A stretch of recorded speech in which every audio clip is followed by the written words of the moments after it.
చేస్తూ ఉంటాం. కానీ భక్తులు ఎవరైనా కూడా ఎదిరింటోలో పక్కింటోలో మనతో పాటు తిరిగే వాళ్ళు వీళ్ళ మాటలు కాదు మనము వినాల్సింది. చాలా మంది చూడండి, మీరు గమనించినప్పుడు అయితే చాలా మంది నవ్వుకుంటూ ఉంటారు, వాక్యాలు రెఫరెన్స్లు ఎక్కువ చూపించుకుంటూ వెళ్ళిపోతూ ఉంటే బాగుంటుంది అని కొంతమంది అభిప్రాయపడుతూ ఉంటారు. కొంతమంది ఏంటంటే ఉన్న వాక్యాన్ని దాని లోపలికి వెళ్ళి మాట్లాడుతుంటే బాగుండేది అని అనుకుంటూ ఉంటారు. బైబిల్ తరగతి అనేది ఎప్పుడు కూడా ఏమిటి అంటే రిఫరెన్స్లు ఎక్కువగా చూపించుకుంటూ వెళ్ళడం అనేది కాదు. దాని నుంచి మనం ఏమి అర్థం చేసుకుంటున్నాం అనేది నేర్చుకోవడమే బైబిల్ తరగతి. ఇక్కడ మీరు యోషియాని గమనించడం ప్రారంభించినప్పుడు యోషియా మీకు ఎంతలో చెప్పాను, ఎవరి మాట విన్నారంట? దేవుని యొక్క మాట. ఈరోజు చూడండి, మనం ఎప్పుడైతే దేవునిలో బలపడడం ప్రారంభిస్తూ ఉంటామో ఖచ్చితంగా మనకు కూడా ఏమి ఎదురవుతాయి అంటే శోధనలు, సమస్యలు ఖచ్చితంగా ఎదురవుతాయి. నాకు ఎదురు కాలేదు అని అనడానికి ఎవరికి కూడా అవకాశము లేదు. మీకు కొన్ని ఎగ్జాంపుల్స్ నేను తెలియజేయడానికి ప్రయత్నం చేస్తూ ఉంటా. మీరు చూడండి, దానియేలు, షడ్రక్, మేషక్, అబేద్నెగో వీళ్ళు దేవుని సేవిస్తూ ఆరాధిస్తూ ఉండేవారు. ఎప్పుడైతే దేవుని సేవిస్తూ ఆరాధిస్తూ ఉండేవాళ్ళో అప్పుడు వాళ్ళకు ఒక కొత్త చట్టం వచ్చింది. అప్పటిదాకా ఆ చట్టం అనేది లేదు. ఎప్పుడు వచ్చిందంటే చట్టం, వీళ్ళు బాగా ఆరాధనలో అభివృద్ధి పడుతున్నప్పుడే కొత్త చట్టం అనేది వచ్చింది. అయితే ఈ దానియేలు అనే వ్యక్తే గాని, షడ్రక్, మేషక్, అబేద్నెగో అనే వ్యక్తులే గాని చట్టానికి లోబడ్డారా? దేవునికి లోబడ్డారా? దేవునికి లోబడ్డారు. ఇలాంటి నిజముగా అయితే ఇదొక్కటే కాదు, ఇంకా లోపలికి వెళ్తే యేసుక్రీస్తు పుట్టాడు. పుట్టడం అందరికి అర్థమైంది ఎవరు పుట్టారని. యూదుల రాజు పుట్టాడు. రాజు ఏం చేస్తాడు? రాజ్యాన్ని పరిపాలన చేస్తాడు. ఈ రాజ్యాన్ని పరిపాలన చేసే బాలుడి వయసు నెలలో ఉంది. ఈ నెలలో రాజుని ఎవరు చంపాలనుకున్నాడంట? హేరోదు చంపాలనుకున్నాడు. మీకు అర్థమైందా? ఎప్పుడైతే మనకి మంచి జరిగిద్దో, ఎప్పుడైతే దేవునిలో మన అడుగులు స్థిరపడతాయో అప్పుడు ఖచ్చితంగా మనల్ని వెనక్కి లాగడానికి వ్యక్తులు వస్తారు. వ్యక్తుల యొక్క శక్తులు కూడా వస్తూ ఉంటారు. వీళ్ళని ఎలా ఎదుర్కోవాలి? అంటే ఒకటే, దానియేలు, షడ్రక్, మేషక్ లేదా యేసుక్రీస్తు ప్రభువారు వీళ్ళ అందరూ కూడా ఎదుర్కొన్నది ఏంటంటే ప్రార్థన చేసుకుని మనుషుల మాటలను వాళ్ళ దృష్టిలో పెట్టుకోలేదు. కేవలము వాళ్ళ జీవితము ఎవరి మీద ఆధారపడిందంటే దేవుని మీద మాత్రమే ఆధారపడింది. ఇప్పుడు మీరు గమనించండి, యోషియా ఉన్నాడు, ప్రజలందరూ కూడా చెడ్డవాళ్ళు. దేవుడు ఏం చెప్పాడు? నువ్వు ఒక వ్యభిచారిని పెళ్లి చేసుకో, సమాజానికి మార్పు తెచ్చే ఒక నీతి న్యాయము నీ కుటుంబంలో నుంచి వెళ్తాయి. నీ కుటుంబంలో ప్రజలకు ఒక సమాచారము అనేది వెళ్ళింది. అంటే యోషియా తను దేవుని వాక్యానుసారంగా జీవిస్తూ తన కుటుంబం ద్వారా ఎవరిని మార్చాలనుకున్నాడంట? సమాజాన్ని మార్చాలనుకున్నాడు, లేదా ఇశ్రాయేలు ప్రజలను మార్చాలి అని అనుకున్నాడు. ఇక్కడ మీరు గమనించాల్సిన విషయం ఏమిటంటే, ఇందాక ఏం చెప్పుకున్నాము అంటే ప్రతి వ్యక్తి విశ్వాసంలో స్థిరపడితే సమస్యలు వస్తాయి అనుకున్నాం. కానీ సమస్యలు ఉన్నాయని తెలిసి వాడు వెళ్ళాను, యోషియా వెళ్ళాడు. మీరు ఆ స్వభావాన్ని మనం ఎవరితో పోల్చుకున్నామంటే యేసుక్రీస్తుతో పోల్చుకున్నాం. గతంలో యేసుక్రీస్తు కూడా తెలుసు, భూమి మీదకి వెళ్ళినప్పుడు అనేకమైన హింసలు అనుభవించాల్సిన పరిస్థితి, కొరడా దెబ్బలు, మనిషి బుద్ధులు, ముళ్ళులు ఇవన్నీ కూడా తెలుసు. కానీ యేసుక్రీస్తు రావడం మానేశాడా? వచ్చాడు. ఎందుకు వచ్చాడు? అనేకులను రక్షించడానికి, లోక రక్షకులుగా వచ్చాడు. అంటే మన జీవితాల్లో మనల్ని మనం రక్షించుకుంటూ అనేకులను రక్షించే విధముగా ఉండాలి.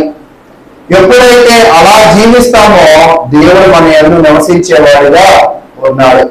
అయితే 2వ అధ్యాయంలో 1 నుంచి 13 దాకా, 2వ అధ్యాయం 1 నుంచి 13 దాకా ఇశ్రాయేలు వారి యొక్క ద్రోహం ఉంటుందన్నమాట.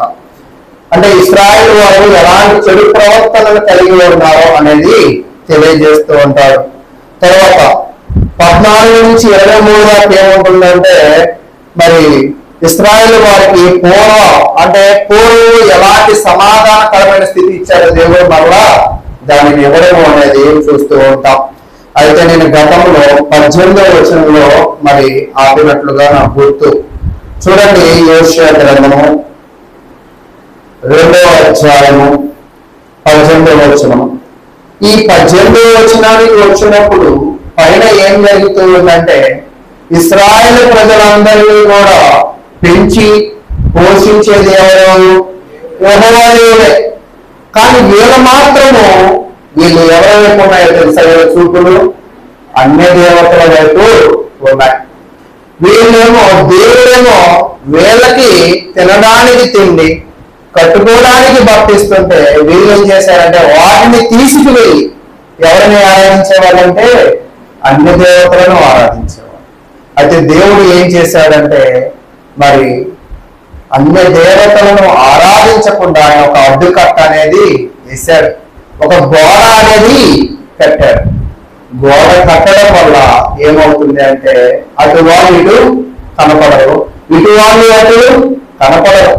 అంటే మీరు ఇక్కడ అర్థం చేసుకోవాల్సింది ఏమిటి అంటే, దేవుని ప్రజలు పాపము చేయకుండా ఎవరు అడ్డుపడుతున్నారు? ఇక్కడ దేవుడే అడ్డుపడతారు. ఈరోజు చాలా మంది కూడా మరి పాపంలో పడిపోతూ ఉన్నారు. అసలు పాపము అంటే ఏమిటి అంటే, ఇంతదాకా మనం అనుకున్నాం, దేవునికి లోబడకపోవడమే పాపం, లేదా మనుషుల మాటలు విని దేవునికి దూరం అవ్వడం కూడా పాపమే. అయితే ఈరోజు మనం ఏ స్థితిలో ఉన్నాం? అయితే 13వ వచనాలు చెప్తున్నాను చూడండి. అది నన్ను మరిచిపోయి, ఎవరు? ఇశ్రాయేలు ప్రజలు దేవునిని మరిచిపోయి నగలు పెట్టుకుని సింగారించుకుని బయలు దేవతలకు ధూపము వేసి ఉండటకు బట్టి అంటే దేవుడు ఏమో సకల భోగాలను, సకల సౌభాగ్యాన్ని ఎవరికి ఇచ్చాడు? ఇశ్రాయేలు ప్రజలకు ఇచ్చాడు. ఇశ్రాయేలు ప్రజలేమో దేవుణ్ణి విడిచిపెట్టి అన్య దేవతల దగ్గరికి వెళుతూ ఉన్నారు. అప్పుడు దేవుడికి ఏమొచ్చిందంటే బాగా కోపం అనేది వచ్చింది. అంటే ఇక్కడ మనం అర్థం చేసుకోవాల్సింది ఏమిటి అంటే, మనము దేవుడికి లోబడకపోతే, మనుషుల ఆలోచనలకు లోబడినట్లయితే, మన జీవితము మన జ్ఞానము ప్రకారము నడిపించుకున్నట్లయితే కోపగించుకునే వాళ్ళు ఒకళ్ళు ఉన్నారు. ఎవరైనా దేవుడు. అయితే ఆ దేవుడు ఏం చేశాడంటే, సరే మీరు కట్టుకోవడానికి నారబట్ట కట్టుకున్నారు కదా, అది ఇచ్చింది నేనే, అది తిరిగి ఇచ్చాడు. మీరు తాగడానికి ద్రాక్ష రసం ఉన్నది కదా, అది ఇచ్చింది నేనే, అది తిరిగి ఇచ్చాడు. మీరు తినడానికి గోధుమలు ఉన్నాయి కదా, అది ఇచ్చింది నేనే, అది తిరిగి ఇచ్చాడు. అంటే దేవుడు ఏదైతే ఇచ్చాడో వాటన్నిటిని మనలో ఏం చేశాడంట? రిటర్న్ తీసేసుకున్నాడు. ఈరోజు చాలా మంది ఏమనుకుంటున్నారు అంటే, వాళ్ళకు కలిగి ఉన్న ఉద్యోగాన్ని బట్టి, వాళ్ళకు కలిగి ఉన్న ఆరోగ్యాన్ని బట్టి, వాళ్ళకి కలిగి ఉన్న స్థితిగతులను బట్టి వాళ్ళు హెచ్చించుకుంటూ దేవుడిని ఏం చేస్తారంటే తగ్గిస్తూ ఉంటారు. అయితే నువ్వు దేనిని బట్టి హెచ్చింపబడుతున్నావో ఆ దానిని దేవుని దగ్గర నుంచి ఏం చేస్తాడంట? తీసివేస్తాడు. అయితే దేవుడు మీలాంటి ఫూలిష్ కాదు. ఒక ధనవంతుడు ఉన్నాడు కదా, అతను దేని బట్టి నెరవేరుతున్నాడు? ధనాన్ని బట్టి నెరవేరుతుంది. అతనికి పండిన పంటను బట్టి నెరవేరుతుంది. దానిని అనుభవించగలిగిన ఆరోగ్యాన్ని బట్టి నెరవేరుతున్నాడు. దేవుడు ఏం తీసేస్తా ఉన్నాడు? వెంటనే తీస్తే ధనాన్ని తీసే, డబ్బులు తీసే, పంటను తీసే, కానీ ఏం తీసేస్తా ఉన్నాడు? ప్రాణాన్ని తీసేస్తాడు. అంటే ఈరోజు ఒక్కోసారి మన శత్రువులను ఎలా పతనం చేయాలో మనకు తెలియకపోవచ్చు, దేవుడికి తెలుసు. ఎక్కడ పోతే పడిపోతాడో దేవుడికి తెలుసు. అయితే దేవుడు అందుకే వీళ్ళని ఎక్కడ కొట్టాలనుకున్నాడు అంటే, వీళ్ళ జీవితాలను బానిసలుగా మార్చేశాడు. ఎవరి జీవితాలను? ఇశ్రాయేలు జీవితం. వీళ్ళు బానిసలు అయిన తర్వాత వీళ్ళు ఎవరిని ఆరాధించలేదు? అన్ని దేవతలను ఆరాధించలేదు. వీళ్ళకి తినడానికి కూడు ఉండదు, మరి వేసుకోవడానికి గుడ్డ ఉండదు, మరి నివసించడానికి గృహాలు కూడా ఉండవు. అసలు ఇవేమీ లేకపోతే దేవుడిని ఆరాధిస్తాము మనం? అన్ని ఉంటేనే ఆరాధించడానికి 36 నొప్పులు మనకి. అసలు ఏమీ లేకపోతే అసలు ఆరాధించం. అందుకే హబక్కూకు గ్రంథాన్ని మీరు చూడండి. హబక్కూకు గ్రంథము 3వ అధ్యాయంలో అక్కడ ఒక విషయాన్ని చక్కగా వివరిస్తూ ఉంటారు. 3వ అధ్యాయము 17వ వచనం. హబక్కూకు గ్రంథము 3వ అధ్యాయము 17-18 వచనం. అంజూరపు చెట్లు పూయకుండినను, ద్రాక్ష చెట్లు ఫలించకపోయినను, ఒలీవ చెట్లు కాపు లేక ఉండినను, చేనిలోని పైరు పంటకు రాకపోయినను, గొర్రెల దొడ్డులో లేకపోయినను, శాలలో పశువులు లేకపోయినను, నేను యెహోవా యందు ఆనందించదను, నా రక్షణకర్త అయిన నా దేవుని యందు నేను సంతోషించదను. మీకు అర్థమవుతుందా? అసలు నిజమైన భక్తులు ఎలా ఉంటారు అంటే, దేవుడు ఏదో ఇస్తాడు, ఇచ్చిన దానిని బట్టి దేవుడిని ఆరాధించాలి అని ఉండదు. ఉన్నదానిని బట్టి దేవుడిని ఏం చేస్తారంట? ఆరాధిస్తూ ఉంటారు. ఇప్పుడు వీళ్ళు అన్ని దేవతలను ఎందుకు ఆరాధిస్తున్నారంటే అన్ని ఉండలేదు కాబట్టి ఆరాధిస్తున్నారు. అసలు ఏమీ లేకపోతే మనం ఏమనుకుంటాం? ఏమీ లేకపోతే లోపల ఒకసారి కొంతమంది మీరు వడుకో తర్వాత అంటారు కదా, అంటే మనకే ఏమీ లేదు. మనకే ఏమీ లేనప్పుడు దేవుడిని బలిస్తామా? దేవుడికి అర్పణలు ఇస్తామా? దేవుడికి ఎందుకేమో మనకే లేదు కదా. అసలు ఇప్పటిదాకా మీరు అన్నిటికీ ఎందుకు అర్పించారంటే నేను అన్ని మీకు ఇస్తున్నా, ఇప్పుడు నేను అన్ని మీకు ఇవ్వను. అప్పుడు మీరు ఏమనుకుంటారు? ఇంకెవరునే మానేస్తారు.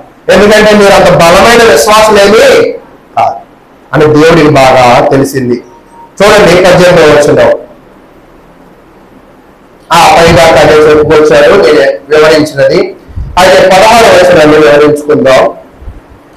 అది అక్కడ నుండి నా మాట విను. ఎప్పటి నుండి మాట వినిద్దంట? ఎప్పుడైతే వీళ్ళ జీవితాలను చితిగా దారిస్తానో అప్పుడు ఏంటంట. అసలు ఆ చితిగా పడేటట్టు చేసింది ఎవరు? దేవుడే. మళ్ళా పైన చెప్తున్నాడు 14వ వచనంలో, పిమ్మట దానిని ఆకర్షించి అరణ్యంలోనికి కొనిపోయి అక్కడ దానితో ప్రేమగా మాట్లాడు. అంటే మీకు అర్థమైందా? లోకంలో ఒక సామెత ఉండేది, పెరగిల్లి జోలపాడడం అంటారు కదా. అంటే చికటి పాడింది ఎవరు? ఈయనే. మళ్ళా ప్రేమగా మాట్లాడేది ఎవరు? ఈయనే. అంటే తల్లిదండ్రులు ఎలాంటి లక్షణాలు పిల్లల ఎడల చూపిస్తారో నిజమైన దేవుడు కూడా తన బిడ్డల ఎడల అదే ప్రేమను చూపిస్తారు. విడిచిపెడతాడా అంటే విడిచిపెట్టడు. ఖచ్చితంగా మారేదాకా ఏం చేస్తాడంట? రకరకాల పద్ధతులకు ఆయన దగ్గరికి ఆయన ఏం చేస్తాడంటే తెచ్చుకుంటాడు. అయితే 16వ వచనం, అది ఇతరుల నుండి నా మాట ఎప్పుడైతే చిత్తగా బాధిస్తాడో, చితిలో పడిన తర్వాత వాళ్ళకి అర్థమైంది, ఇప్పుడు దాకా నేను అన్ని దేవతలను ఆరాధించాను కదా, వాళ్ళు నాకేమైనా సాయం చేశారా? నాకేమైనా కూడు గొడ్డ ఇచ్చారా? నాతో కూడు గొడ్డ ఇచ్చి మళ్ళా ప్రేమగా మాట్లాడింది ఎవరు? ఇశ్రాయేలు దేవుడు యెహోవా అని అప్పుడు తెలుసుకుంటా. అప్పుడు తెలుసుకుని ఏమైంది అంటే 16వ వచనం, అది అక్షరం నుండి నా మాట విను. నిజంగా అన్నీ ఉన్నప్పుడు చూడండి, దేవుడి మాట ఏంటంటే లోపల ఒక మాట ఉంటుంది, ఒలుసలుపు రకరకాల పదాలు ఉంటాయి కదా. అసలు మాట తెలియదు. చూడండి, గుర్రాలు కానీ కుక్కలు కానీ జంతువులు కూడా అన్ని బాగా పెట్టామనుకోండి, ఎలా ఉంటాయి అవి? అసలు మాట ఉంటాయా? అందుకే కుక్కలు పెట్టేటప్పుడు కూడా కొంతమంది ఏమంటారంటే వీటికి మాంసాన్ని అలవాటు చేయొద్దు అంటారు. ఎందుకని? ఇంకా అది తినిందనుకో అది ఇంకేం చేసింది అన్నమాట వినం. అందుకే దేవుడు ఎప్పుడు కూడా తన భక్తులను ఏం కోరుకోమంటాడంటే, దావీదు కూడా అంటాడు, నేను దొంగగా ఉండకూడదు, నాకు అధికమైన ధనము కూడా వద్దు, నాకేం కావాలంటాడు? నాకు అవసరము మేరకు. చూడండి, దేవుడు కూడా ఎగ్జాక్ట్ గానే ఇస్తాడు. మీరు చూడండి, మన్నా ఉన్నది కదా, అరణ్యంలో మన్నా అనే ఒక ఫుడ్ ఉండేది. అది దేవదూతల ఆహారము. అది అంటే దేవదూతలకు శరీరాలు ఉండేవా? వాటికి మనకలాగా పెద్ద పేరు చిన్న పేరు ఉండేదంటే కాదు. దేవదూతలు తినే అంత విలువైన ఆహారాన్ని ఎవరికి ఇచ్చాడంటే దేవుడు ఇశ్రాయేలుకి ఇచ్చాడు. అయితే ఈ ఇశ్రాయేలీలు ఆ మన్నా వచ్చింది, అది ఎంత వచ్చిందో అంత మొత్తం ఏం చేయాలంట? తినేయాలి. దాచుకోవడానికి అవకాశం లేదు. ఒకవేళ దాచుకుంటే ఏమైపోయింది? అడైపోయింది. అంటే దేవుడికి తెలుసు ఎవరికి ఎంత ఇవ్వాలో అంత ఖచ్చితంగా ఇస్తూ ఉన్నాడు. అయితే అప్పుడు కొంతమంది ఏమన్నారు, మాకు ఏంటి శాకాహారము, మేము ఐగుప్తులో ఉంటే ఎల్లప్పుడూ మాంసాహారము తినేవాళ్ళము అని సొరిగారు. ఎవరి మీద? దేవుడి మీద. అంటే ఈరోజు నేనేం చెప్తున్నానో మీరు బాగా అర్థం చేసుకోవాలి.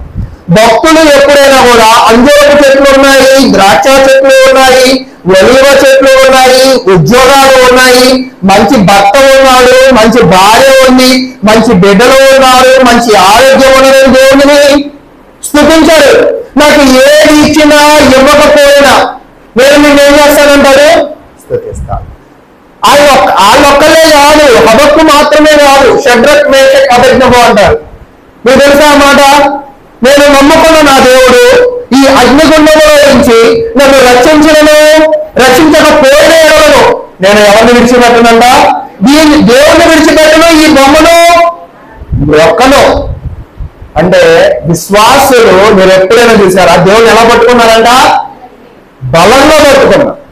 ఈరోజు నువ్వు నేను ఉన్నావు కదా, డబ్బు వస్తే మానేస్తాం, జలుబు వస్తే మానేస్తాం, మంచి సీరియల్ వస్తే మానేస్తాం, మంచి ఫంక్షన్ వస్తే మానేస్తాం. అసలు మానేయడానికి ఏమనుకుంటాం? మనం కారణాలు ఎత్తుక్కుంటాం. భక్తులు పట్టుకోవడానికి ఏం ఎత్తుకుంటున్నారంట? కారణాలు ఎత్తుకుంటున్నారు. అయితే వాళ్ళు పట్టుకునేటప్పుడు అది మూలబాటైనా, అది ఇబ్బంది అయినా, అది కరువైనా, కద్దమైనా, నష్టమైనా, దుఃఖమైనా ఎవరితోనే ఉంటా అంటున్నారు? దేవునితోనే ఉంటా అంటున్నారు. ఎవరిలోనే ఆనందం అంటున్నారు? దేవునిలో. అంటే నిజమైన భక్తుల యొక్క ఆనందం ఎక్కడ ఉన్నదంట? ఈరోజు చాలా మంది అనుకుంటూ ఉంటారు, నా జీవితంలో మనశ్శాంతి లేదండి, నా జీవితంలో ఎప్పుడు బాగాలేదండి, నా జీవితం సుఖంగా లేదండి అంటారు. అసలు మన జీవితంలో మనశ్శాంతి, సుఖము, దుఃఖము గల కారణం ఏంటో తెలుసా? నేను స్థిరమైన విశ్వాసమే లేకపోవడం. అంటే విశ్వాసం ఏం చేస్తారంటే ఎలా ఉన్నా కూడా ఆనందపడడం నేర్చుకుంటారు. అలాంటి వాళ్ళు మీరు ఎప్పుడైనా చూసారా? తిండి ఉండదు కానీ దేవుడి దగ్గర ఉంటారు, బట్ట ఉండదు దేవుడి దగ్గర ఉంటారు, ఆరోగ్యం ఉండదు దేవుడి దగ్గర ఉంటారు, ఏది ఉన్నా లేకపోతే ఎవరి దగ్గర ఉంటారంట? దేవుడి దగ్గర. అలాంటి వాళ్ళ మనసు ఎలా ఉంటుందంటే ఎప్పుడు ఆనందంగా ఉంది.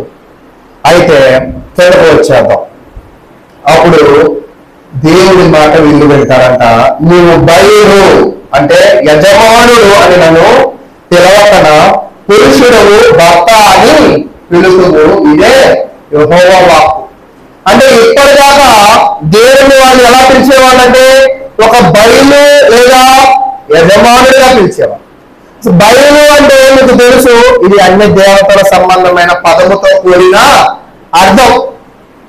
ఇంకా దేవుని ఎలా పిలవాలంట? యజమానుడిగా కాకుండా భర్తగా పిలుస్తారంట. భర్తగా పిలవడం ఏంటి అసలు? అదేంటండి, శారా అబ్రహాముని ఏమని పిలిచింది?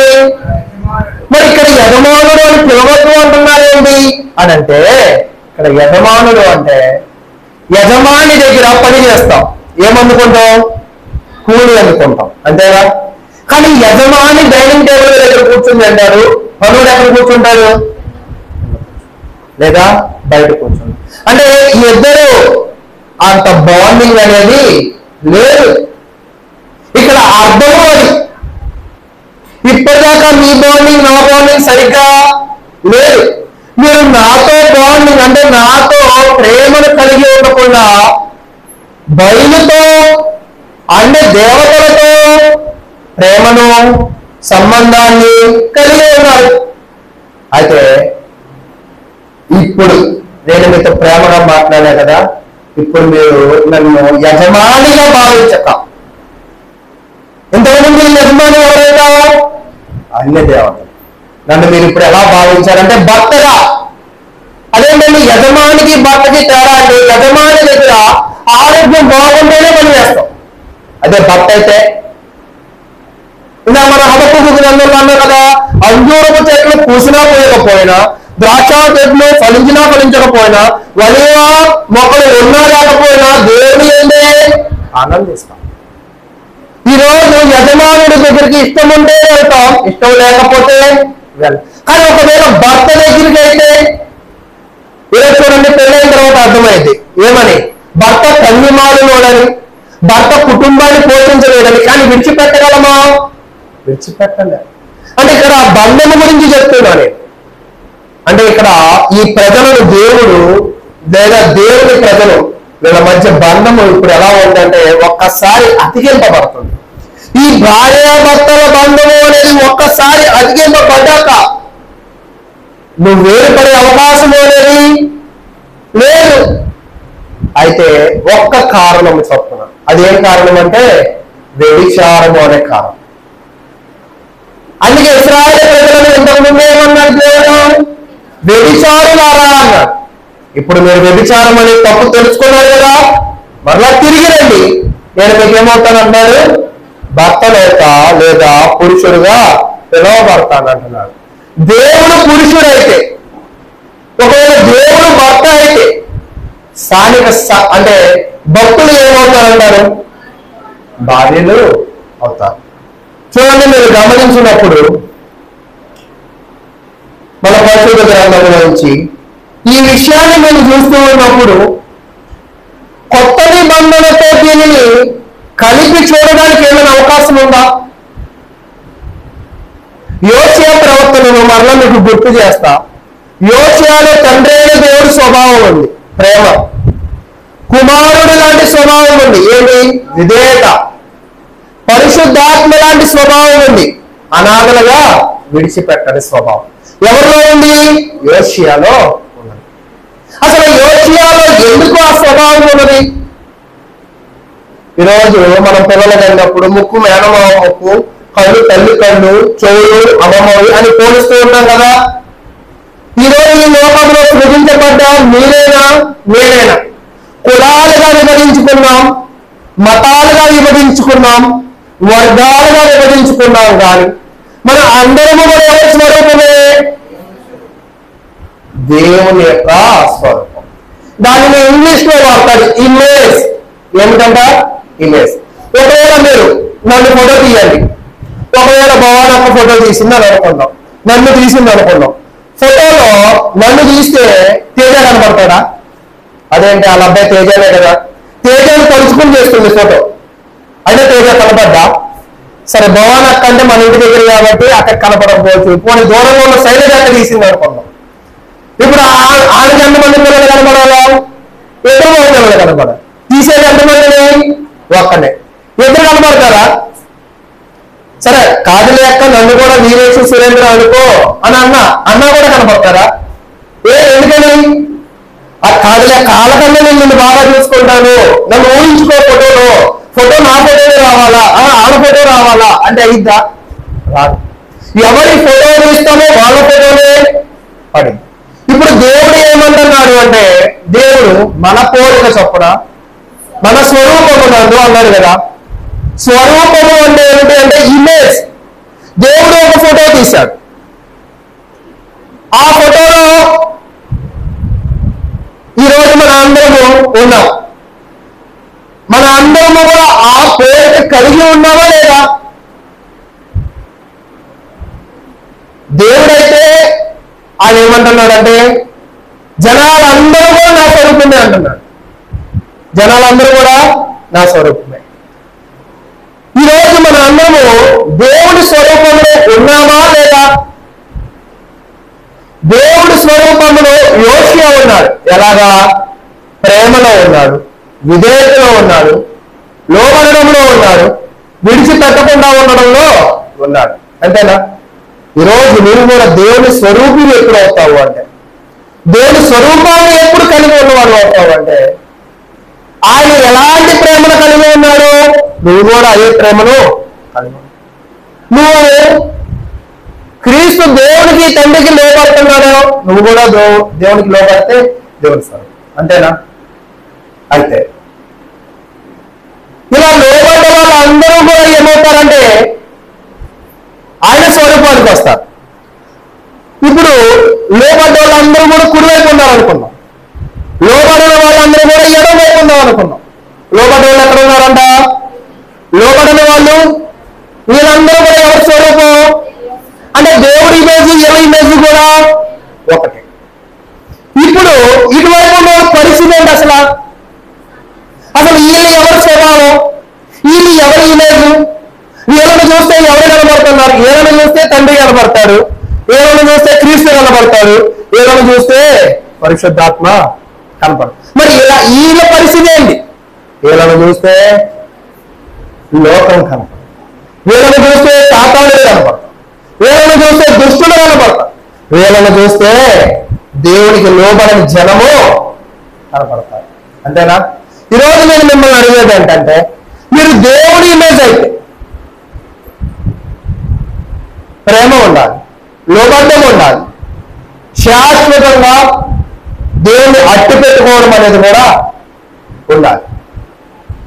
అయితే ఇటువైపు ఉన్నవానికి అధిపతి లేదా భర్త ఎవరు అంటే, అది కొత్త నిబంధన కాలానికి వచ్చేపాటికి ఇక్కడ కూర్చున్న వాళ్ళని ఏమన్నారంటే క్రైస్తవులు అన్నారు, ఇక్కడ కూర్చున్న వాళ్ళని ఏమన్నారంటే క్రీస్తు సంఘము అన్నారు. ఈ సంఘానికి శిరస్సు ఎవరు ఉన్నారంట? ఇప్పుడు నేను కూడా బాప్తిసం తీసుకున్నానని ఇక్కడి నుంచి ఒకటి కేకలేస్తున్నాడు. అయితే ఇప్పుడు ఇక్కడ వాళ్ళు అంటారు, నువ్వు బాప్తిసం తీసుకున్నావు కానీ నీలో ఎవరు కనపడలేదు? క్రీస్తు కనపడలేదు కదా. అంటే చూడండి, మన గ్రంథం చూస్తూ ఉన్నప్పుడు కొలసీలు రాసిన పత్రిక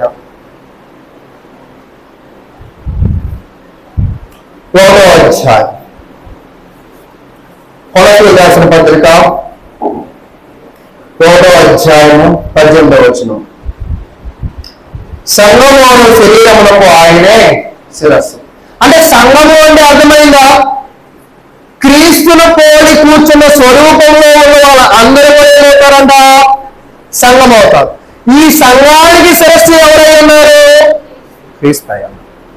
ఈరోజు నిజముగా మీ స్థానిక సంఘ సువార్థికుడు, మీ స్థానిక సంఘము నిజముగా క్రీస్తు స్వారూప్యములో చెక్కబడ్డ వ్యక్తులుగా ఉన్నారా? అసలు ఆ స్వభావం మీరు కొరత ఏంటనే ఉందా, కూతంటేనే ఉందా అనేది ఒక్కసారి మనం ఏం చేయాలంట? పరిశీలించుకోవాలి. ఎప్పుడైతే నువ్వు క్రీస్తు స్వరూపం ఉంటావో అప్పుడు మాత్రమే నీ పైన శిరస్సు ఎవరు ఉంటారంట? క్రీస్తు ఉంటారు. ఒకవేళ స్వరూపము క్రీస్తులో నువ్వు లేకపోతే నీ శిరస్సు ఎవరు కాదు? క్రీస్తు కాదు. ఈరోజు మనం అనుకుంటూ ఉన్నాం, కేవలం ఆరాధనకు వచ్చినంత మాత్రాన, కేవలం స్థానిక సంఘాల్లో కూర్చున్నంత మాత్రాన, స్థానిక సంఘాల్లో పనిచేసినంత మాత్రాన, స్థానిక సంఘాలను డబ్బులు వీక్షించినంత మాత్రాన మనం ఏమైపోమంట? క్రైస్తవ సంఘ సభ్యులము కాము. అయితే తర్వాత చెప్తున్నాం, ఆయనకు అన్నిటిలో ప్రాముఖ్యం కలిగిన నిమిత్తము ఆయన ఆది అయ్యుండి మృతుల నుండి లేచుటలో ఆది సంభూతుడు ఆయను. అంటే ఈ స్థానిక సంఘము ఎవరైతే ఉండదో వాళ్ళని కంట్రోల్ చేసేది ఎవరంట? క్రీస్తు. క్రీస్తు కంట్రోల్ చేస్తూ ఉన్నాడు అంటే మీ మాట ఎవరిలాగా ఉండాలి? మీ ప్రవర్తన ఎలా ఉండాలా? మీ నడవడిక ఎలా ఉండాలా? ఒకవేళ వీటిలో లోపాలు ఉంటే నువ్వెవరి కావు? క్రీస్తు ఇమేజ్ నీలో లేదు. అయితే చూడండి, 1వ పేతురు రాసిన పత్రిక 3వ అధ్యాయం, 1వ పేతురు రాసిన పత్రిక 3వ అధ్యాయము 5వ వచనం, 1వ పేతురు రాసిన పత్రిక 3వ అధ్యాయం 5వ వచనం, అటువలే పూర్వము దేవుని ఆశ్రయించిన పరిశుద్ధ స్త్రీలను తమ స్వపురుషులకు లోబడినట చేత తమ్ముడు తాము అలంకరించుకుని అయితే ఇక్కడ మీరు గమనించండి, ఒక స్త్రీ తన స్వపురుషుణ్ణి లోబడమే, తన స్వపురుషుడితో కలిసి ఉండడమే తనకేంటంట అలంకారం. ఈరోజు మనం అనుకుంటూ ఉంటాము, విలువ కలిగిన చీర కట్టుకోవడం, విలువ కలిగిన బంగారము పెట్టుకోవడం, విలువ కలిగిన క్రీములు రాసుకోవడము, ఇవి మనకేమనుకుంటున్నాం అలంకారం అనుకుంటూ ఉన్నాం. ఈరోజు నువ్వు నేను అలంకరించుకోవడము అంటే ఏంటి అంటే ఒక మంచి బట్టలు వేసుకోవడం కాదు, మంచి ఎల్లలు కలిగి ఉండడం కాదు, మంచి ఉద్యోగాలను కలిగి ఉండడం ఏ మాత్రము కూడా ఆదరణ దేవుడి వాక్యం చెప్తుంది. నువ్వు అలంకరించుకున్నావు అంటే నువ్వు స్వపురుషుడికి లోపడాలంట. ఇప్పుడు ఇక్కడ ఈ సంఘము స్వపురుషుడు ఎవరు? క్రీస్తు. అంటే ఈ సంఘం అంతా కూడా ఎవరికి లోపడాలా? ఎన్ని విషయాల్లో? తిరిగేదానిలో వద్దండి, తిరిగేదానిలో వద్దండి అంటావా? లేదు, అన్ని విషయాల్లో. ఈరోజు నిజముగా నిజముగా అన్ని విషయాల్లో మనం క్రీస్తుకు లోబడుతున్నామా? అన్ని విషయాల్లో లోబడ్డం లేదు. మనము ఇక్కడ ఉన్నామని భ్రమలో ఉన్నాం, కానీ మనకి తెలుసో తెలియకో మనకి ఒక పోటే తేడా ఉంది. మన అందరం ఇటే ఉన్నాం, కానీ ఎక్కడ ఉన్నామని అనుకుంటున్నాం? ఇక్కడ ఉన్నారనుకున్నాం. దీనిని ఏమంటున్నారంటే పిచ్చిదనం అంటున్నాం. అంటే మన అందరం ఎవరో ఇప్పుడు పిచ్చోళ్ళం. అందుకే ఇలాంటి పిచ్చోళ్ళు ఎక్కువైపోతున్నారని యేసు మనతో ప్రేమగా మాట్లాడడానికి, దేవుడు మనతో ప్రేమగా మాట్లాడడానికి బైబిల్ ద్వారా వచ్చాడు, స్థానిక సంఘాల ద్వారా వచ్చాడు. నువ్వు పిచ్చోడుగానే బ్రతకాలి అంటే కార్యక్రమాలకు రావద్దు. నువ్వు దేవుని ప్రేమను పొందుకోవాలనుకుంటే, నువ్వు గొప్పగా అలంకరించుకోవాలంటే, నువ్వు నీ స్వపురుషుడికి లోబడే స్వభావాన్ని వ్యక్తపరిచినట్లయితే నువ్వు రావాలి. ఈరోజు చాలా మంది ఆరాధనకు దూరం అవుతున్నారు, కార్యక్రమాలకు దూరం అవుతున్నారు. దీని యొక్క పర్యవస్థానము వాళ్ళకి అర్థం కావడం లేదు. అదేంటి అంటే, అవును మీరు తెలుసో తెలియకో దేవుడికి చాలా దూరము వెళ్ళిపోతుంది. కానీ మీరేమనుకుంటారు? మీ మనసులో దగ్గరే ఉన్నారు. చిన్న ఉదాహరణ, మొన్న పళ్ళు క్లీన్ చేయించుకోవడానికి వెళ్ళో, ఇంత చిన్న పళ్ళు మీకు ఎంత ఇబ్బంది పెట్టిందో, చేసే అమ్మాయికి కూడా కోపం వచ్చింది. మీరేంటండి అసలు పద్ద కుమ్మోస్తున్నారు లేక, నా బాధ నాది, పళ్ళు నొప్పులు వస్తున్నాయి, నాకు నొప్పి వస్తుంది, మీరు సిమ్ వేయాలా? ఇల్లు వేయటంట కాదు, నువ్వు ఇల్లు వేయాలా? యాడెందుకు వచ్చేది చెడు మనకు అర్థమవుతుంది. ఆమెమో లెగద్దంటది, నాకేమో లెగకపోతే ఉమ్మలేను. ఇప్పుడు ఏం చేయాలి? మనం మింగాలా? కక్కాలా? కక్కాల్సిందే. ఎవరైనా మింగుతారా? అంటే తెలిసి ఎవరైనా మింగాలంటే వాళ్ళు ఏమంటావు? ఈరోజు దేవుడికి నువ్వు దూరం అవుతున్నావు అన్న విషయం నీకు తెలిసి కూడా నువ్వు దేవుడికి దూరం అవుతున్నావు అంటే నువ్వు పిచ్చిలో ఏ దశలో ఉన్నావో నువ్వే మార్పులేస్తావు. ఒకవేళ నీకు వచ్చిన పేపర్కి నువ్వు రాసిన ఆన్సర్కి నేను మార్పులు వేసానంటే నువ్వేమనుకుంటావు? నా మీద కోపం అంటావు. కాదు, నీ ప్రశ్నకి నువ్వే సమాధానాన్ని వెతుక్కుని బైబిల్లో నువ్వే మార్పులు వేసుకో, ఖచ్చితంగా నీ మార్పులు ఏమవుతావు? నువ్వు ఫెయిల్ అయిపోతావు. అయితే నేను చెప్పాలనుకుంది అది కాదు. నా పళ్ళు క్లీనింగ్ అయిపోయింది, నాతో పాటు వచ్చిన ఆయన పళ్ళు పీకించుకోవాలనుకున్నాను. వెంటనే షుగర్ టెస్ట్ చేయించాను. షుగర్ ఎక్కువైపోయింది, మీరు వెళ్ళి మందులు వాడుకుని షుగర్ తగ్గాక రండి అన్నారు. ఇతనేమనుకుంటున్నానంటే నేను రెగ్యులర్గా మందులు వేస్తున్నాను, నాకు షుగరు కంట్రోల్లోనే ఉంది అని అనుకుంటున్నాడు ఈయన. ఇప్పుడు ఎప్పుడు నిర్ధారణ అయింది? అది టెస్ట్ చేసినప్పుడే, ఒక అనుభవజ్ఞుడి దగ్గరికి వెళ్ళినప్పుడే అర్థమైంది. ఈరోజు నేను ఏం చెప్తున్నానంటే, నీ విశ్వాసమే కానీ నీ భక్తే కానీ నీకు నువ్వు మార్పులు వేసుకోవడానికి లేదు. నీకు ఒక పరీక్ష వచ్చింది, ఆ పరీక్షలో నువ్వు రాసినప్పుడు వచ్చే ప్రతిఫలాన్ని బట్టి నువ్వు పాస్ అయ్యావో లేదా ఫెయిల్ అయ్యావో ఎవరు చెప్తారంట? నీ క్రియ చెప్పింది. నీ క్రియలు ఈరోజు చాలా మంది ఏమనుకుంటున్నారంటే, నేను లోబడుతున్నాను అని అనుకుంటూ ఉంటాం. కానీ మనం ఎవరికి లోబడట్లేదంటే దేవుని లోబడ్డం లేదు అని మనమైతే తెలుసుకోవాలి. అది నీకు ఎప్పుడు తెలిసిందో తెలుసా? నీ ఇళ్లలో కూర్చుంటే నీకు ఎవరు చెప్పడు, నీ పాత్రను నీ ఇంటి పక్కన నీకు చెప్పడు. నీకు నీ బుర్రకు జ్ఞానము ఎక్కడ పడిద్ది అంటే స్థానిక సంఘములోనే పడిద్ది. అంటే స్థానిక సంఘానికి వచ్చినప్పుడు నువ్వు అసలు ఏ స్థితిలో ఉన్నావో వాక్యం అనేది నీకు. నాకు కూడా మొన్న సిగ్గేసింది. కొంతమంది సేవకుల సదస్సులో నేనున్నా. 1000 వాక్యాలు వచ్చిన వాళ్ళు ఎంతమంది ఉన్నారన్నారు. మనం ఆ దాకాలో లేములే అనుకున్నాం. సరే ఆయన మంచోడు అడిగినాడు, 200కి వచ్చాడు వెంటనే. అంటే ఇంకెవరు లేదులే అని ఆయన కూడా అర్థమైపోయింది. 100 వచ్చిన వాళ్ళు ఎంతమంది ఉన్నారు, దానిలో కూడా మనం అది ఎన్నొచ్చో మనకు కూడా తెలియదు. మాకు బాల్యంలో సండే స్కూల్లో అయితే పోటీ పెట్టేవాళ్ళు. ఏదో గిఫ్ట్ కోసం ఏం చేసేవాళ్ళు, 300 చెప్పా, 400, 500 చెప్పా. అప్పట్లో గిఫ్ట్ కోసం పరిగెత్తాం. ఇప్పుడు ఎందుకు పరిగెత్తా అంటే ఈరోజు నేనేం చెప్తున్నాను అంటే పరిగెత్తినప్పుడే మనకేం అర్థమైందంటే మన బలం ఏంటో మన బలహీనత ఏంటో అర్థమైంది.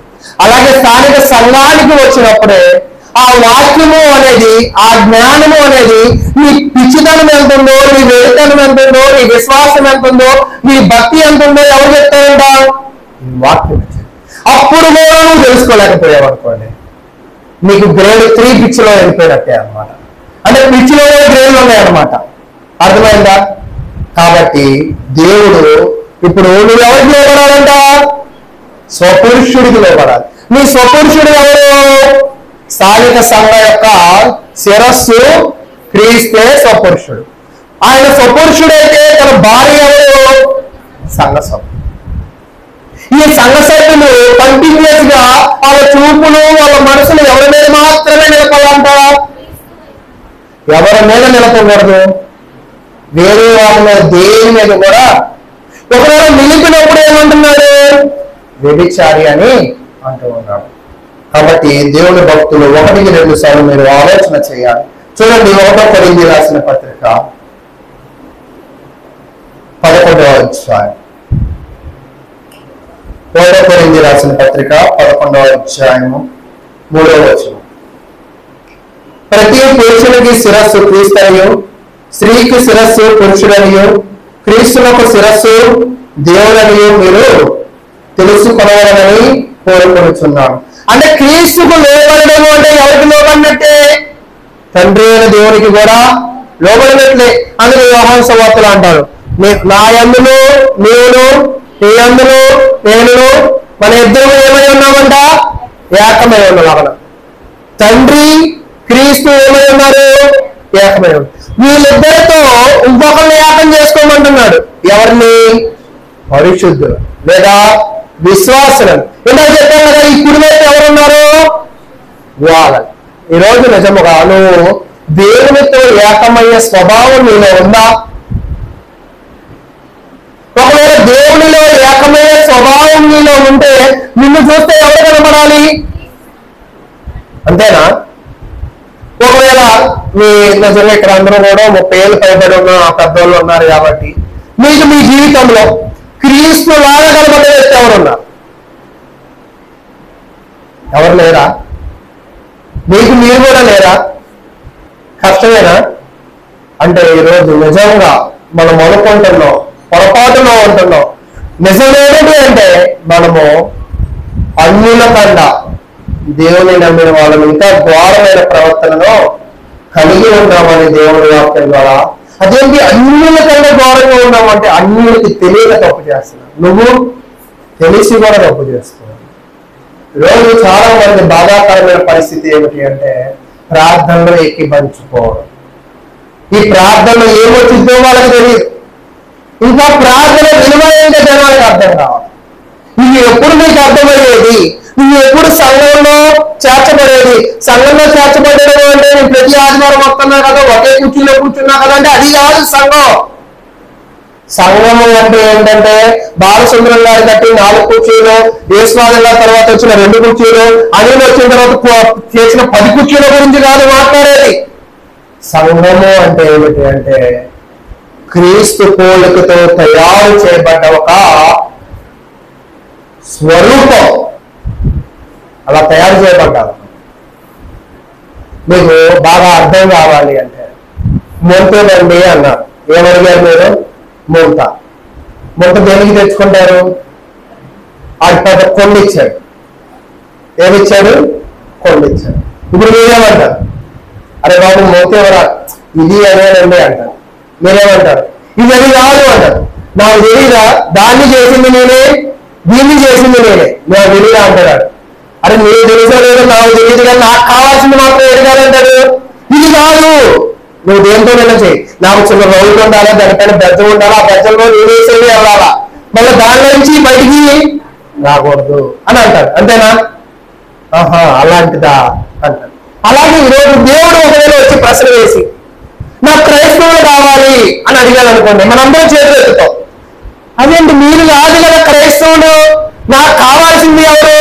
నా కుమారుడు ఎలా ఉన్నాడో, నా కుమారుడు ఎలా ఉన్నాడో, నా కుమారుడు స్వభావం ఎలా ఉందో వాళ్ళు కదా క్రైస్తవు. అవునా? అది కాదు, మీరే క్రైస్తవులు అండి, మీరు రోజు ప్రార్థన కడతామండి, మా కవరే చూడండి బొట్టు కూడా లేదు, మేము చూడండి తెల్లబట్టలు వేసుకుంటాము, మేము చూడండి ప్రార్థన 10 నిమిషాల తర్వాత వస్తాము, కొంచెం లేట్ అయినా కూడా, అయితే ఒక్కోసారి అది కూడా రాము, కానీ మీ క్రైస్తవులు ఏంటంటే అయితే నేను ఇది కాదు నేను కోరుకునేది. నేను కోరుకునేది అది అదిగా మత్తయి వార్తలో అంటారు వేరే అక్రమము చేయవాళ్ళారా నా యొద్దనుండి తొలగిపోండి.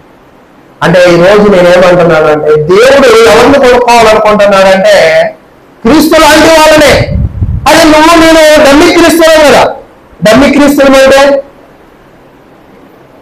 పేరు క్రీస్తే, ప్రవర్తన డమ్మి. కాబట్టి ఈ రెండు కలిపేమేమి? డమ్మి క్రీస్తే. నిజమైన క్రీస్తు ఎలా ఉంటాడంట? వాక్యానుసారంగా ఉంటాడని దేవుడు వాక్యం. అయితే ఇలాంటి అవిశ్వాసులను విశ్వాసములోకి రావడానికే ఎవరు పనిచేశారంటే ఆ రోజు కాలంలో యోషియా పనిచేశారు. అంటే ఇప్పటిదాకా ఇశ్రాయేలు ప్రజలందరూ కూడా డమ్మీ భక్తులుగా ఉన్నారు. ఈ డమ్మీ భక్తులను యోషియా ఏం చేశారంట? నిజమైన భక్తులుగా మార్చడానికి ఆయన ప్రయత్నం అనేది చేశాడు. చూడండి యోషియా గ్రంథము 2వ అధ్యాయం 17వ వచనం 16 మాట్లాడు. ఇప్పుడు దేవుణ్ణి భర్త అని పిలిచేవాడు ఏమవుతారంట? ప్రతి ఒక్కరు భర్త అని పిలుస్తారు, కానీ దేవుడు మాత్రం ఎవరిని మాత్రమే తన భార్యగా భావిస్తాడంటే క్రీస్తు స్వారూప్యము లేదా దేవుని గుణగణాలు కలిగి ఉన్న వాళ్ళని మాత్రమే. తర్వాత 17 అది ఇక మీద బయలు దేవుళ్ళ పేర్లను జ్ఞాపకం తెచ్చుకోకుండా దాని నోట రాకుండా నేను చేసేది. ఇక దేవుడు ఏం చెప్తున్నాడంటే తన ప్రజలు మారిపోయిన తర్వాత ఆ ప్రజల జీవితంలో ఎవరు కనబడరంట? బయలు కనపడదు, బయలు కల్పించే అర్పణలు కనపడవు, బయలుతో నడిచే సహవాసం కనపడదు, బయలుతో మాట్లాడే విధానాలు కనపడవు, బయలు దగ్గరికి వెళ్ళి ఆరాధించే ఆరాధన పూజలు కూడా కనపడవంట. అంటే ఒక్కసారి దేవుళ్ళలో మార్పు పొందిన తర్వాత పాత జీవితం ఏమైపోవాలంట? మర్చిపోవాలి. ఈరోజు నిజంగా మనము క్రీస్తులో బాప్తిసం పొందిన తర్వాత మనం కూడా గొడవ అయ్యాక అంటాం, నేను ఇప్పుడంటే బాప్తిసం తీసుకున్నాను కానండి, అసలు ఆ రోజుల్లో ఉండేదండి నా కథ అంతా అంటాం. అంటే ఆ రోజుల్లో కథ మర్చిపోమని దేవుడు ఏం చేశాడు? బాప్తిసం ఇచ్చాడు. మళ్ళా నువ్వు ఏం గుర్తు తెచ్చుకుంటున్నావు? ఆ రోజు. అంటే ఈ రోజు కూడా నువ్వు ఆ రోజు లాంటి జ్ఞాపకాలతోనే బ్రతుకుతున్నావు. అంటే నిజమైన విశ్వాసి పాత చెడు జ్ఞాపకాలను, చెడు సహవాసాలను, చెడు ప్రవర్తనను ఏం చేస్తారంట? మర్చిపోతారు. ఈరోజు చూడండి, బాప్తిసం తీసుకున్న వాళ్ళు కూడా డీజే పాటలు అయితే వాళ్ళ కాళ్ళు వణుకుతాయి. అలా వణుకున్న వాళ్ళ కాళ్ళు ఉండేవా? నేను కూడా మా అత్తగారి ఇంటికి వెళ్ళినప్పుడు మరి ఇంట్లోనే కూర్చున్నా వణుకుతున్నాయి. సరే వణుకుతే చుట్టుపక్కల ఉన్న అంట్లోనే కింద పడుతున్నాయి, మన పొడవే పడుతున్నాయి. బయటికి వెళ్తుంటే వాళ్ళు వేస్తున్నారు, వేసే వాళ్ళు వాళ్ళు లేకుండా ఆ సైడ్ చేస్తున్నారు. వద్దులే మనకేమో వద్దు వాస్తవానికి మనకే వద్దు అనిపిస్తుంది. ఇదేమో ప్రోత్సాహం. నిజంగా మంచికి ప్రోత్సాహం చేయండి. అసలు మాకు పెళ్ళి అవుతున్నప్పుడు చుట్టుపక్కల వాళ్ళందరూ నేను ఒక్కడిని ఒకవైపు ఒక 100-150 మంది చుట్టూ వచ్చి ఇక్కడ పెళ్లి చేసుకో మా ఊర్లో, అసలు మంచి ఆటపాట ఉండేది తెలుసా అన్నాడు. అంటే నీ ఆటపాట కోసం నేనేం చేయాలి? ఇక్కడ నేను పెళ్లి చేసుకోవాలి అంతేనా? బాబు నేను క్రైస్తవుని, నేను చేసుకుని ఏం చేసుకోవాలి? క్రైస్తవుడి పెళ్ళే చేసుకోవాలి. అక్కడ డప్పు ఉండదు, డీజే ఉండదు, మరి రికార్డింగ్ డాన్స్లు ఏముండవు అయ్యా.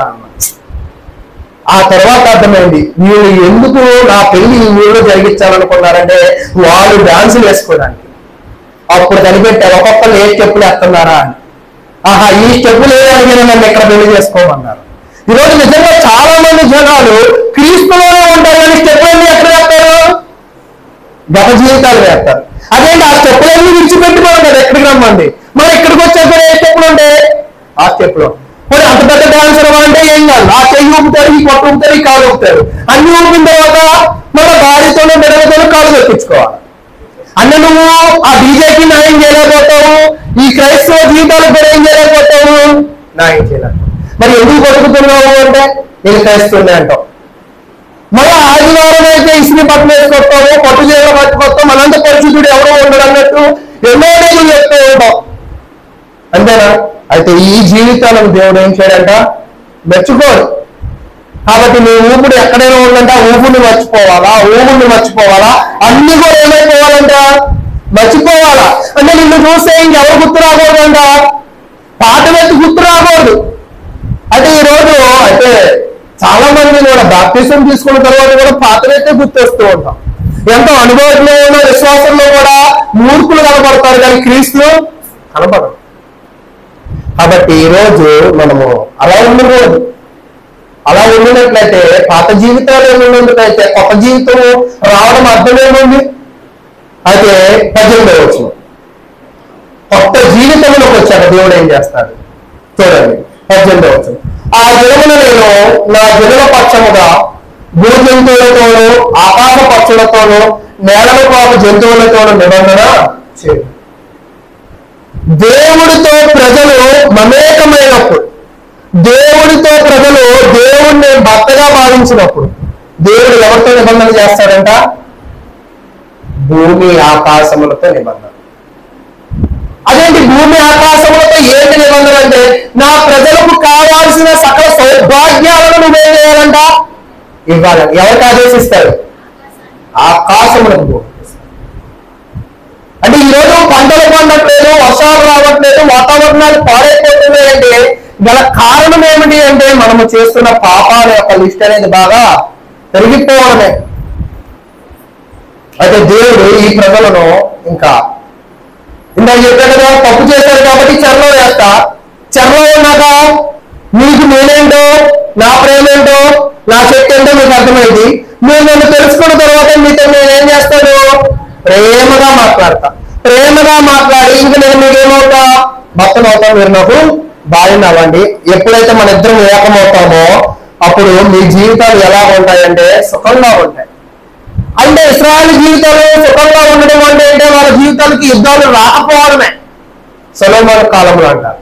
సొలొమోను జీవితంలో వాళ్ళ యొక్క ప్రజలు సుఖ సంతోషాలుగా సమాధానంగా ఉన్నారు. గల కారణం ఏమిటంటే సొలొమోను కాలంలో ఏం జరగలేదంటే యుద్ధాలు జరగదు. అంటే యుద్ధాలు లేకపోతే ప్రజలు ఎలా ఉంటారంట? సుఖంగా ఉంటారు. అది చెప్తున్నారు చూడండి కింద 18లో, విల్లును ఖడ్గమును యుద్ధములు దేశంలో ఉండకుండా మాన్పించి వారిని నిర్భయముగా నివసింప చేయడు. అంటే ఇప్పటిదాకా నువ్వు ఎలా బతికావంటే భయం భయంగా, బిక్కు బిక్కుగా, బాధగా, ఏమి చేయని నిస్సహాయంగా బతికావు. నువ్వు నన్ను నమ్ముకున్న తర్వాత నీ వెనక ఎవరు ఉన్నారంటే దేవుడు. నీకు శిరస్సు ఎవరైనా ఉన్నారంటే క్రీస్తు.